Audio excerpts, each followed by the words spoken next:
नमस्कार मैत्रिणींनो, मी स्नेहा आपल्या हिरकणी मेकओव्हरमध्ये मनापासून स्वागत करते।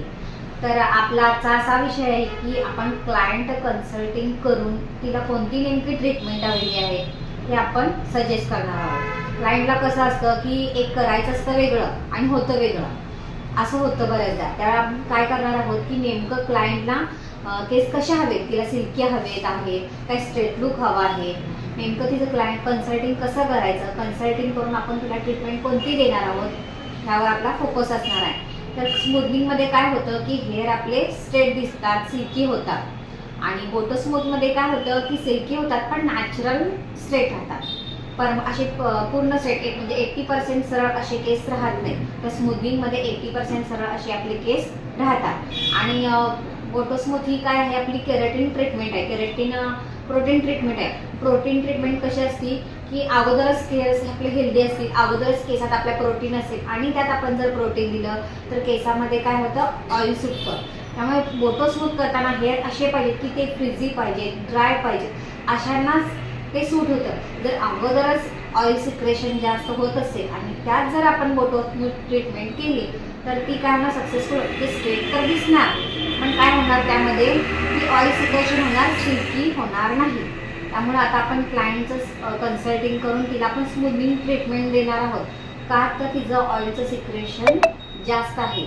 मग स्मूथनिंगमुळे काय होतं, ऑइलचं सिक्रेशन इतकं होत नाही आणि सिल्की स्मूथ राहतात। फक्त स्मूथनिंगचं काय आहे की आपल्याला 2-2 महिन्याला हेअर स्पा करायला पाहिजे। हेअर स्पा असेल तरच आपण केमिकल ट्रीटमेंट करू शकतो। अगं थांबच्या व्यवस्थित जरा खूप राहते म्हणजे शेजारी समज असं जरी राहिले तर थोडे टर्न दिसतात। हां, पूर्ण स्ट्रेट राहते, स्ट्रेट नको होतात पण एक एकदा नाही राहत, तर स्मूथनिंगमध्ये पूर्ण स्ट्रेट असतं स्मूथनिंग मध्ये। हां, आणि आपल्या बोटो स्मूथमध्ये कसं आहे, एक नॅचरल स्ट्रेट असा आहे आणि त्याचा शॅम्पू कंडिशनर करतोच त्यांचा पण तोच असं वापरावं। मग तुला लुक कसा हवायचा, म्हणजे कसं माझी आता केस बघितलं की एकदम हार्ट एक बघा। हां, आणि पोलीमध्ये एवढीशीच दिसतात, तसं मला नको आहे, थोडं ऑइल ऑइल पाहिजे। जास्त येते, हां, ऑइल भरपूर मी लावत नाही, कधीच ऑइल लावत नाही केस। खरं येते आपोआप, आता हे झालं नाही आपोआप झालं झालं। हां, मग तुला अशी सिल्की पाहिजेत का जास्त? हां, स्मूथ सिल्की अशी पाहिजे, एकदम सिल्की खूप पण नाही पण स्मूथ पाहिजे, स्मूथ पाहिजे। आता तुमची कसं आहे दिसायला असं व्हॉल्यूम दिसते ना, तसं माझं व्हॉल्यूम सोडलं तरी वॉल्यूम व्हॉल्यूम दिसू दे, जरा ओपन कर, कोण घे गं, दिसते। ऑइल जास्त येते केस। खूप खूप येतं, खूप 2 दिवसात मला कंपल्सरी 1-1.5 दिवस धुवायला लागतात केस। जर समज तू स्मूथनिंग केलीस हां, तर तुला 2-2 महिन्याला काही स्पा करावा लागतो। ते करूया। मला असं वाटतं की तुझं स्मूथनिंग करूया, स्ट्रेट लुक येतोय का त्यात। चालेल चालेल, फक्त बोटो स्मूथ छान आहे, फक्त काय माहिती का तुझं पहिलाच ऑइल सिक्रेशन, ऑइल ती प्रोटीन ट्रीटमेंट आहे। हां, मग नको प्रोटीन होणार आणि प्रोटीन मिळणार, कधी केमिकल केले काय केसात नाही, कधीच नाही, काहीच नाही, काहीच हे पहिलं जे आहे ते पहिलं। मग मला असं वाटतं आपण स्मूथनिंग करूया, स्ट्रेट असू देत केस, चालेल चालेल चालेल हां, चालेल, फक्त काय असू दे की सिल्की असू दे।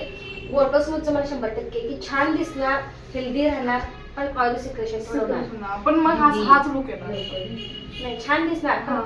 ऑइल येणार केस, मग नको।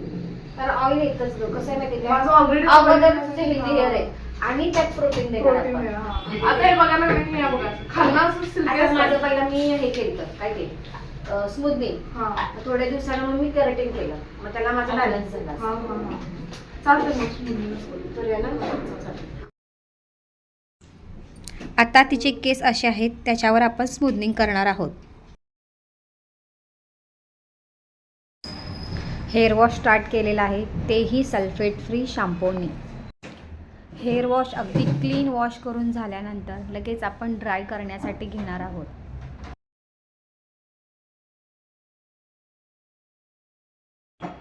हेअर ड्राय अगदी 100% ड्राय करणार आहोत। त्याचबरोबर क्लायंटचे केस हिना कोटेड आहेत, त्यामुळे हिना कोटेडची ट्रीटमेंट फर्स्ट करणार, त्यानंतर आपण स्मूथनिंगला स्टार्ट करणार।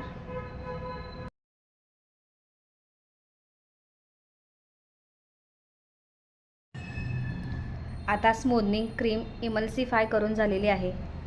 एक 20 मिनिटांनी आपण व्हिज्युअल चेकिंग करणार। हेअरचा बॉन्ड ब्रेक झाल्यानंतरच नेक्स्ट प्रोसिजर चालू करणार। हेअरचे बॉन्ड ब्रेक झाल्याशिवाय आपण हेअर वॉश करणार नाही. हेअरचे बॉन्ड ब्रेक झाले म्हणून आपण आता हेअर वॉशला घेतलो. हेअर वॉश घेताना ही क्रीम अगदी व्यवस्थित सगळी निघली पाहिजे.